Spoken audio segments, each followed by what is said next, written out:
नमस्कार साथियों।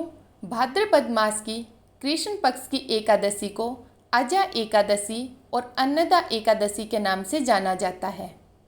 अजा एकादशी का व्रत बहुत ही शुभ फल देने वाला और उत्तम व्रतों में से एक है। इस वर्ष अजा एकादशी का व्रत 10 सितंबर 2023 रविवार के दिन किया जाएगा। आइए अब जानते हैं अजा एकादशी की व्रत कथा। पौराणिक कथा के अनुसार अयोध्या नगरी पर भगवान श्री राम के पूर्वज सूर्यवंशी सत्यवादी राजा हरिश्चंद्र का राज था। उनकी सत्यप्रियता और सत्यवादिता सभी दिशाओं में फैली हुई थी। वो अपनी धर्मपरायणता और सत्यनिष्ठा के लिए सारे संसार में प्रसिद्ध थे। उनकी पत्नी का नाम तारामती था। उनका एक पुत्र भी था, उसका नाम था रोहिताश। एक बार उनकी परीक्षा लेने की इच्छा से देवताओं ने एक योजना बनाई। एक रात्रि सत्यवादी राजा हरिश्चंद्र को सपना आया कि उन्होंने अपना सारा राज्य ऋषि विश्वामित्र को दान में दे दिया। अगले दिन ऋषि विश्वामित्र उनकी सभा में उपस्थित हो गए और उनसे कहा कि हे राजन, तुमने सपने में अपना सारा राज्य मुझे दान कर दिया था। अब तुम इस राज्य को मुझे सौंप दो। राजा हरिश्चंद्र ने सत्य का पालन करते हुए अपना सारा राज्य ऋषि विश्वामित्र को सौंप दिया।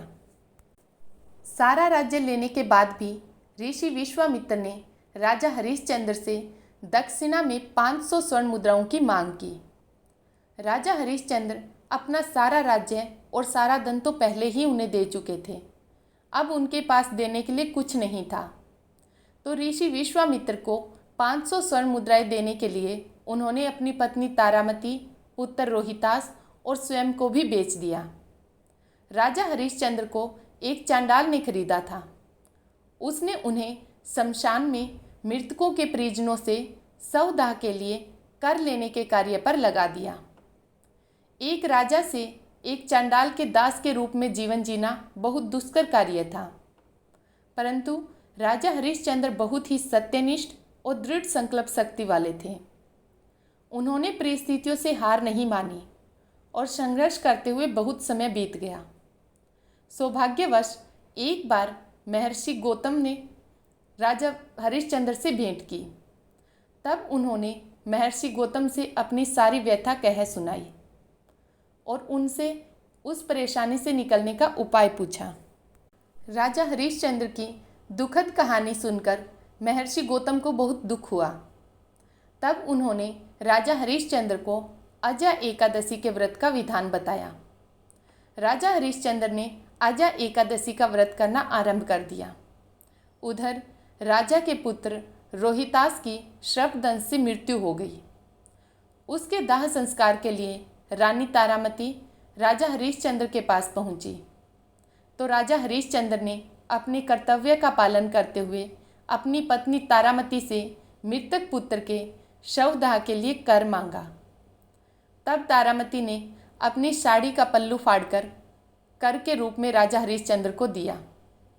ऐसे समय में भी राजा हरिश्चंद्र ने सत्य का मार्ग नहीं छोड़ा।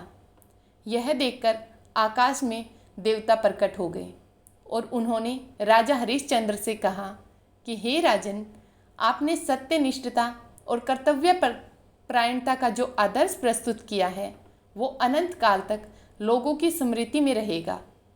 तुम सत्यवादिता के प्रतीक के रूप में माने जाओगे। तुम्हारी ख्याति अमर रहेगी। फिर उन्होंने उन्हें बताया कि यह सब आपकी परीक्षा थी और तभी उनका पुत्र भी जीवित हो गया और देवताओं ने अपनी सारी माया समाप्त कर दी। राजा हरिश्चंद्र को उनका राज्य भी वापस मिल गया। उसके बाद संसार के सभी सुख भोगकर उन्हें मरणोपरांत मोक्ष की प्राप्ति हुई।